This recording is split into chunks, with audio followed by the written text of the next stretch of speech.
বলবো মানে বলছি মিথ্যে কথা বলাটা একটা আর্ট, মানে মানে একটা শিল্প সত্তা আর কি। মানে এই আমার কাস্টমার, আমার কিছু কাস্টমার আছে, মানে এদের থেকে বড় শিল্পী আর পৃথিবীতে নাই। মানে পার্সেলের দিকে অর্ডার করে বসে থাকতে দুটো চারটে পাঁচটা দামি দামি জিনিস অর্ডার করে বসে থাকছে আর কি। যখনই পার্সেল নিয়ে যাচ্ছি, ঠিক আছে, টাকা নাই দি টাকা নাই, মানে বন্ধনে কিস্তি দিচ্ছে, এবার টাকা নাই পার্সেল নিতে পারেন, তাহলে বলে দেয় যে আমি পার্সেল নিতে পারবো, মুখের উপর সত্যি কথা বলো যে আমি পার্সেল নিতে পারবো না, আমাকে টাকা পয়সা নাই, ভুল করে মানে ঝোঁকো ঝোঁকো অর্ডার করে ফেলেছি। রাতে শুয়ে শুয়ে মোবাইলটা গুতাইছিলাম, গুতাইতে গুতাইতে আমার লোভ লেগেছিল, আমি এরকম দামি জিনিস অর্ডার করে দিয়েছি। আমার নেওয়ার মানে টাকা নাই, আমার নেওয়ার অকাত নাই, এটা আরেক কথা আর কি, ঠিক আছে।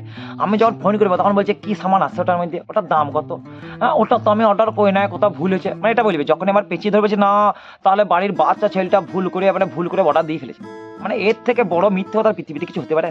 মানে তোমরাই বলো আর কি। মানে অন্য অন্য অ্যাপসের কথা আমি জানি না, ঠিক আছে, আমি মানে ফ্লিপকার্টের পার্সেল বেশি ডেলিভারি করি, তাই আমি ব্যাপারটা জানি। মানে ফ্লিপকার্টের একটা পার্সেল বুক করতে গেলে বাবু সোনা মানে আবার 4টে প্রসেস ফলো করতে হয়। মানে তোমাকে প্রথমে জিনিসটা সিলেক্ট করতে হবে যে আমি এই জিনিসটা নেবো, ঠিক আছে। ওটা না হয় ভুল করে তুমি চাপ দিয়ে ফেলে আর কি। তারপর তারপর তোমাকে যদি জামা কাপড় তোমাকে সাইজের মধ্যে ক্লিক করতে হবে, ঠিক আছে, এই সাইজটা নেবো, ঠিক আছে।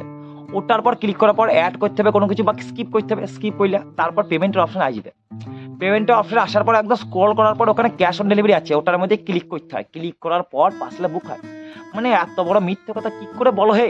মানে কি বলবো, একটা প্রসেস, একটা বাচ্চা ছেলে ভুল করে বুক করতে পারে? মানে বাচ্চা ছেলেগুলো না, মানে বুড়ো ধাড়িগুলো রাতের বেলা শুয়ে শুয়ে বুঝতে মোবাইলটা আর টুকটুক করে বুক করবে। ওই ভুল করে তো মানে পেমেন্ট করা পার্সেল বুক হয় না, মানে এটা মাঝে মধ্যে বলি আর কি, যে ভুল করে তো পেমেন্ট তো করে ফেলে না কেউ।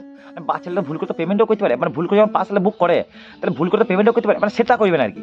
মানে কি বলবো, মানে বলার ভাষা মাঝে মধ্যে হারিয়ে ফেলি আমি। এগুলো বাচ্চা ছেলের উপর দোষ দেওয়ার কোনো দরকার আছে? বলছি বাচ্চা ছেলেটা ভুল করে বুক করে ফেলেছি গো, হাতের মধ্যে মোবাইলে চাপ লেগে বুক করে ফেলেছি। মানে 5 বছর আমি এরও কাজ করি, মানে হাতে চাপ লেগে নাকি পার্সেল বুক হয়ে যায় মানে ফ্লিপকার্টে। আমি কি বলবো, মানে বলার ভাষা আছে আর আমার এইরো, মানে বলার ভাষা আমার নাই, সত্যি বলতে নাই আর কি।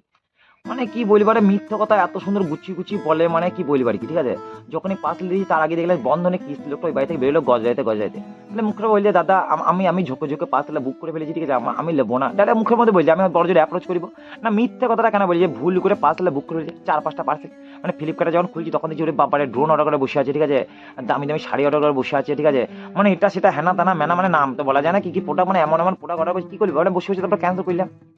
বসে বসে আমি ক্যান্সেল করলাম, মানে যে ঠিক আছে মোবাইলটা তো ভুল করে এতগুলো পার্সেল বুক হয়ে গেছে। কি বলবো, মানে বলার কোনো ভাষা আছে? হ্যাঁ তারপর যেটা করা সেটা করে দিয়েছি, ডেলিভারি পরে ভালো মতো বুঝবে যেটা করার আমি সেটা করে দিয়েছি আর কি। আর অর্ডার করবে না বললো আর কি, ভুল হয়ে গেছে আর কি।